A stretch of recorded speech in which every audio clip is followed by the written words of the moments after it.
Leaders in the African-American community just gathered in Orlando, Florida for the NAACP convention. They're calling on the Justice Department to file charges against George Zimmerman for a federal civil rights violation. Well, our next guests say their own civil rights were violated at that same convention. They say for being conservative. Joining us right now is Fox News contributor and author of Backlash, Deneen Borelli, and her husband, Dr. Tom Borelli, a senior fellow with FreedomWorks. Good morning to both of you. Good morning, Steve. Good morning, Steve. So you were blacklisted from the NAACP convention? Absolutely. I've been blacklisted for a number of years, actually, because I've been trying to get the NAACP to come out and take a stand when black conservatives are criticized and targeted because of our views. All I wanted to do was talk about people empowering themselves, how they can be self-sufficient, not rely on others, not rely on government. But on the flip side, that's what the NAACP and the rest of the black liberal establishment does not want the black community to hear. They want blacks to be victims and to think that there's racism and that they can't get ahead, and really it's a lie. So you guys wanted to go down and attend and perhaps speak, or at least have a table, and what were you told, Doctor?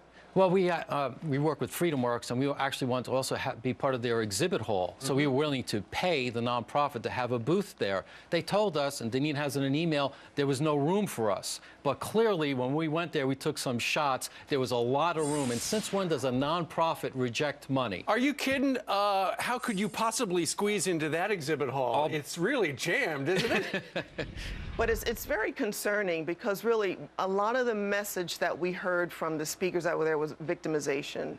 And clearly our country is an exceptional country. We have a wealth of opportunities that are available, but it's up to people to work hard and pursue these opportunities. But the message that was communicated from the NAACP and others on the liberal side is not about empowering oneself. Tom? Yeah, they were trying to roll back the clock to the 1950s to keep, these blacks very concerned. They complained about the Supreme Court's decision on voter rights. The Trayvon Martin issue was another example of rampant racial bias and racism in America. They're trying to move the clock back when the evidence shows otherwise. But explain why. I mean, here we are in 2013. We have an African-American president. The biggest stars in the world are African-American here in the United States.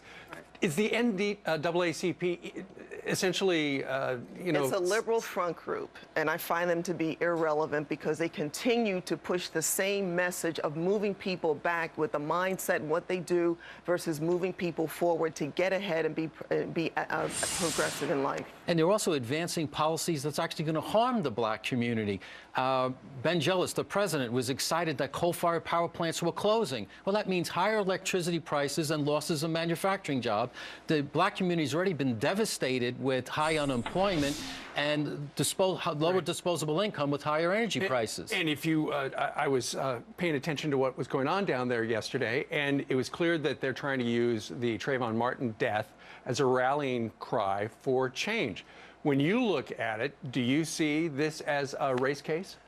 No, it wasn't, because they're both minorities, first of all. But you had the media and those on the left who injected race into this issue early on, and when in fact it's been decided by the FBI with their investigation, plus with the ruling that he was not a racist. This is a horrible tragedy. My heart goes out to the parents of Trayvon Martin, but it was not an issue about race. But when you watch some of the channels or listen to some of the radios or you read some of the blogs, it was clearly racist, they say.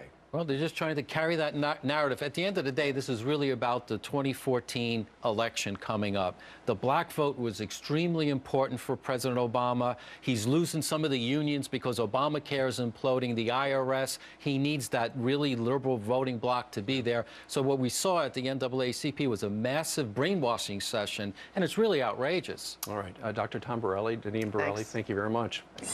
All right.